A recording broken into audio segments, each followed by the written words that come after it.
At 12:58 on April 6, 1993, inside the plutonium extraction hall at Tomsk-7, a shift operator saw the pressure needle kick hard to the right. He had 1 second to reach for the siren. Then the 30 cubic meter steel vessel tore open, and a jet of boiling nitric acid and burning solvent hit the concrete wall like water from a fire hose. The shockwave knocked the operator off his feet. His hard hat rang against the pipework as he slid under a control desk. Above him, a 2-ton concrete roof panel lifted, cracked, and dropped back with a sound like a gunshot. Through the ragged opening, a white-gray plume climbed into the Siberian sky, carrying plutonium it had no business carrying. In the control room, dosimeters that had read the same number for years began clicking faster, then faster still. The shift operator looked up from under the desk and saw the red emergency light strobing on a wall of broken glass. He did not yet know his body was already contaminated. This was not an accident. It was the detonation of 20 years of warnings nobody had fixed. Weeks before the blast, a technician logged the organic layer in the extraction line 50 centimeters too deep. The next shift signed the log without reading it. Tomsk-7 was a secret city built to make weapons plutonium. Its name never appeared on Soviet maps. Every day, spent fuel was dissolved in nitric acid and washed in organic solvent to strip out the plutonium. The solvent was supposed to be washed and inspected. In 1993, the rule was the first casualty of a collapsed Soviet budget. Inside the vessel, solvent layers gathered. Technicians called the sludge that forms when nitric acid meets warm kerosene red oil. No one had trained them to treat red oil as a bomb. That knowledge had already cost other Soviet workers their lives. In late March, level gauges read high. The technician said, "That's wrong." By the end of the day, the reading had been adjusted back to normal. According to declassified safety reports, the plant had known for months that one extraction vessel contained excess organic material. The report recommended shutting down the line for cleaning. The line manager initialed the report and put it in a tray. Shutting down meant missing the month's production target. An acoustic alarm on the evaporator had been disconnected after repeated false trips. It was easier to work without the noise. The vessel's temperature crept upward through March, 10 degrees, then 15. Operators described it, but there was no procedure for what they were seeing. At a pre-shift meeting on April 5th, a worker raised the smell of acid coming from the tank area. The deputy shift supervisor told him to stop exaggerating. The same evening, a cleanup crew noticed a yellow-brown liquid weeping from a valve flange. They wiped it up with rags and threw the rags into a normal bin.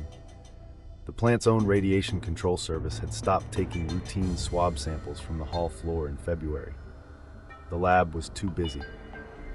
At dawn on April 6th, the repair log for the extraction line was still blank. The vessel had been running for 11 days without the planned wash. The morning shift supervisor studied the temperature chart, then gave the order, increase steam to the vessel, bring the batch to boil. No one checked the organic solvent level. It had been removed from the checklist after too many arguments about what it meant. In the plant's archives, a 1987 internal memo from the Mayak complex warned that red oil had detonated at other reprocessing sites. The memo was stamped instructional reference. At 12:40, the vessel's pressure gauge began to move faster than the graph paper could record. The operator reached for the switch that would cut the steam. That switch would have made the difference. But it was wired to the emergency system that had been disconnected 2 months earlier. By 12:58, the temperature inside the vessel exceeded anything the process had ever reached. The reaction no longer needed permission. Inside the vessel, the temperature reached a point where kerosene and tributyl phosphate began reacting with the nitric acid instead of simply sitting on top of it. The reaction produced nitrated organic compounds, the mixture workers called red oil. It was not stable, it was a slow fuse. The temperature was near 130 degrees Celsius. At that point, red oil decomposition becomes autocatalytic. The heat generates more heat.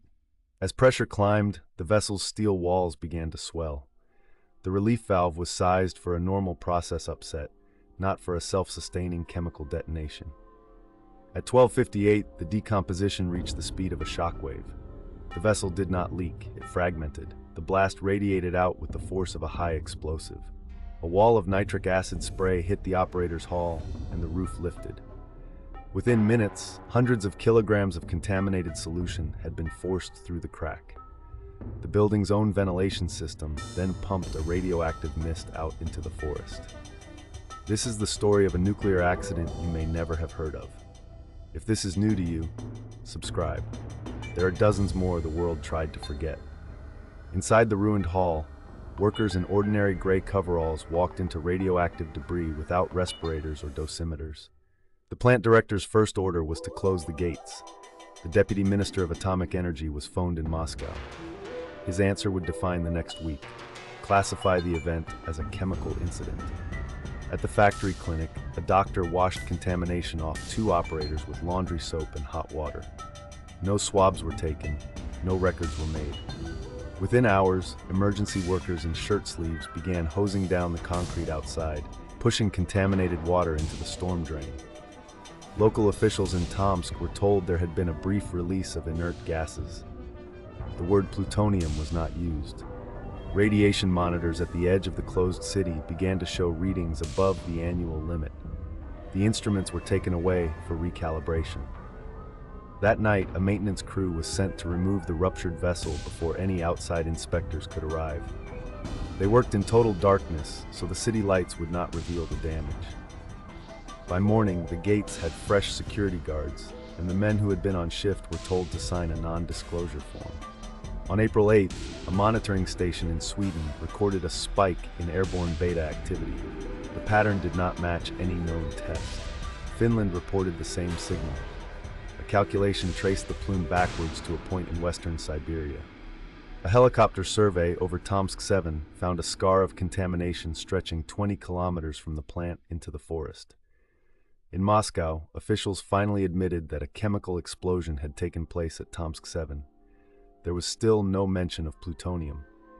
But the IAEA had already been notified by other signatories, and international experts were asking to inspect the site. Within 72 hours, the name Tomsk-7 was on front pages around the world. The plant's own workers were still waiting for instructions. A laundry worker at the site later said she was told to wash contaminated uniforms in the same machines as everyone else's. The silence that had held for 4 days began to crack. The world learned that Russia had kept a radioactive explosion secret from its own citizens. According to published reports, several workers at Tomsk-7 were hospitalized after the blast, not for radiation, but for chemical burns from boiling acid. The dosimeters the workers had worn that day were collected for repair. Their exposure records were quietly rewritten.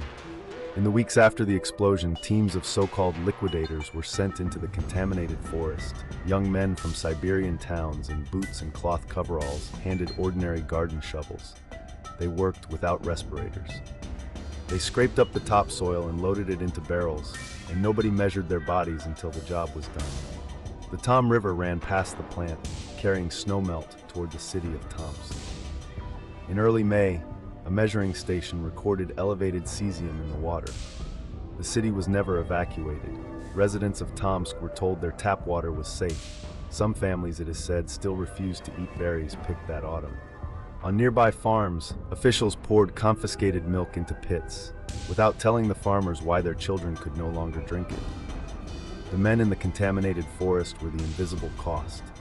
They were paid in rubles and told to keep their mouths shut. The official government statement called it a local incident with no release outside the industrial site. The IAEA's later analysis put the contamination at more than 100 square kilometers. A criminal investigation was opened. It ran for 4 years and produced a single conclusion. The accident was caused by violation of technological regulations.